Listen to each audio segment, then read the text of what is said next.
AEW is introducing a new championship plus so much more. We're going to talk about it right here on the Ango Show. Don't forget, we're giving away this championship belt at 100,000 subscribers.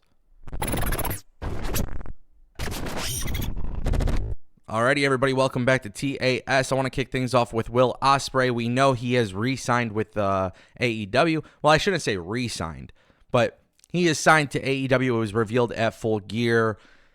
Yeah, he's going to work New Japan until his dates are done with New Japan. Then he's going to be full-time with AEW. He's still going to live in the UK. And then on top of that, Will Ospreay will be able to work with New Japan after the fact.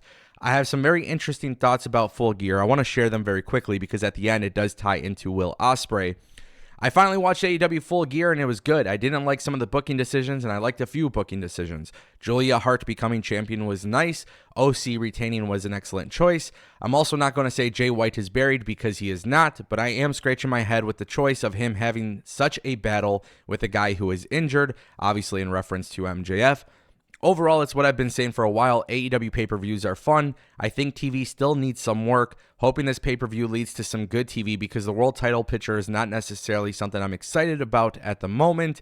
As far as Ospreay signing, he fits in well with AEW. I still think going to TNA would have been a massive W for the health of pro wrestling, but with that said, I am curious to see what AEW does with him, especially seeing how stacked the roster is. Is he just another guy on the roster, or is he going to be in the starting lineup? And that's why I put out this tweet on X, because at the end of the day, I think Will Ospreay, and I've said it before, he does make a lot of sense for AEW. I would have liked to see him in WWE. Obviously, I would have liked to see him in TNA as well. But the real question here is, when you look at Full Gear and you see all this other talent, and there's, by the way, there's a lot of them in AEW. They have a very stacked roster. Where does Will Ospreay stand? Because right now, the big confusion or the big question mark, people are scratching their heads right now because of Jay White. Brought in, people think he's buried. I don't think he's buried, but at the same time, too, you see him having a 30-minute match with a guy who's supposed to be on one leg. Like, people are kind of curious as to what this is all leading to and why they didn't fully commit to Jay White becoming MJF. I think, for one, it was very predictable MJF would retain. There is a grander story than the one that was being said, and obviously that should culminate at World's End in December. So, no, I don't think Jay White's been buried. But I want to see how they rebound with Jay White, because they have Adam Copeland, they have Jay White, they have Will Ospreay now. Is Will Ospreay just going to be another guy, or are they eventually going to put the rocket strap on him and let him do his thing? Because when I watched Full Gear, and I've been saying this since the day he signed with AEW, Swerve should be a world champion. And if last night Swerve versus Hangman Page didn't convince you that, I don't know what to tell you. Like, I like Will Ospreay. What can he do if he's not holding the world championship? And not everybody needs to hold the world championship, but that's why I'm curious. Is he going to be representing the company as a top guy, or is he just going to be another guy? We would all like to think that he would be a top guy in the company, but is that really what's going to go down? And that's why I'm just curious to see. I have no problem with him going to AEW. It's a better fit for him. But if he's just another guy, it's going to be really interesting to see how it all goes down. With that being said, I want to turn our attention to Darby Allin. I don't want to spend too much time on this, but Darby Allin is taking a big break from AEW because he has plans to go to Mount Everest and climb Mount Everest, which is absolutely insane. But nonetheless, that's what Darby Allin does. He does insane shit. If you watch AEW, you know this. If you watch anything outside of AEW and you see Darby Allin on it, more than likely he is the individual doing the insane shit. So with that being said, Darby Allin, it was mentioned by the announcers on Full Gear that Darby Allin was going to get on a red-eye flight and go climb Mount Everest. Brian Alvarez clarified that he would be training in China to prepare for Mount Everest, and then he'll make the climb at some point where the belief is like 2024.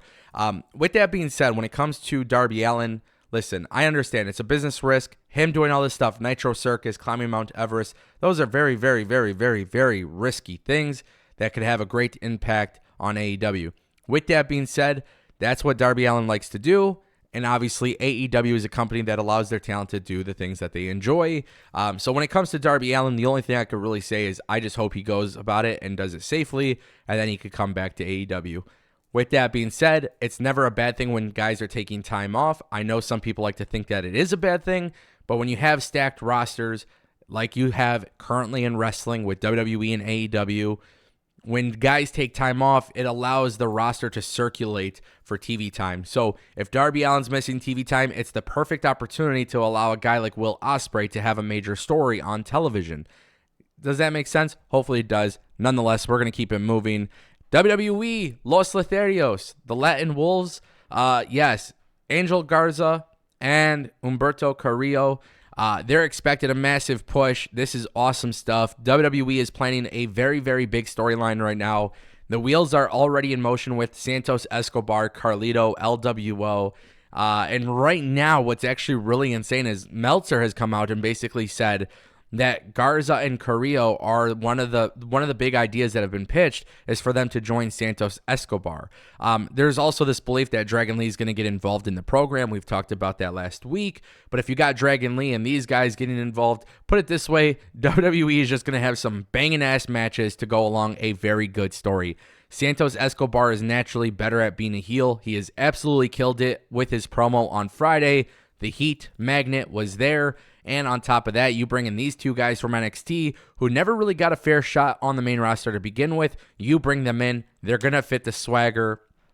I have no idea what else they could do with the LWO, but this is really awesome. And I'm glad that WWE, and more specifically Triple H, is looking at this as an opportunity to have a really nice main roster mid-card feud without having a championship belt on the line, but then allowing all the guys to really be a big part of it. And look how many people are benefiting from the story already. So I like that. And the cool thing is, you know, when you bring in a veteran like Carlito, it makes a lot of sense that he would have Rey Mysterio's back, and it allows him to be a babyface.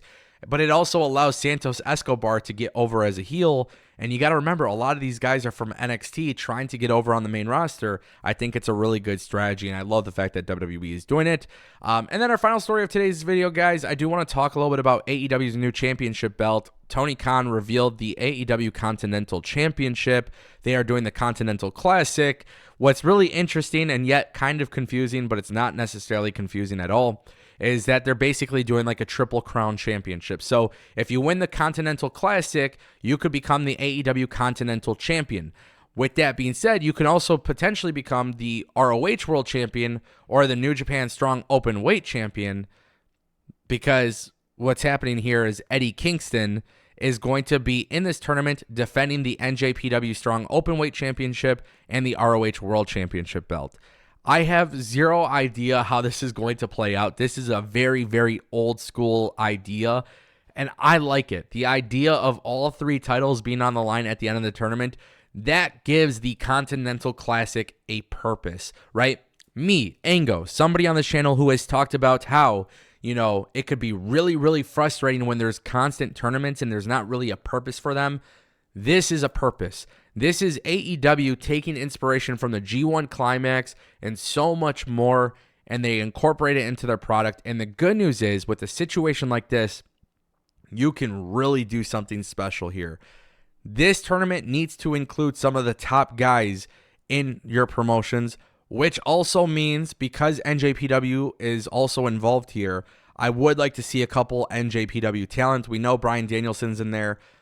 If I'm going to be completely honest with you guys, my prediction is Will Ospreay needs to win this tournament. As we talked about in the beginning of the show, I really want to see that he's like a big part of the plans.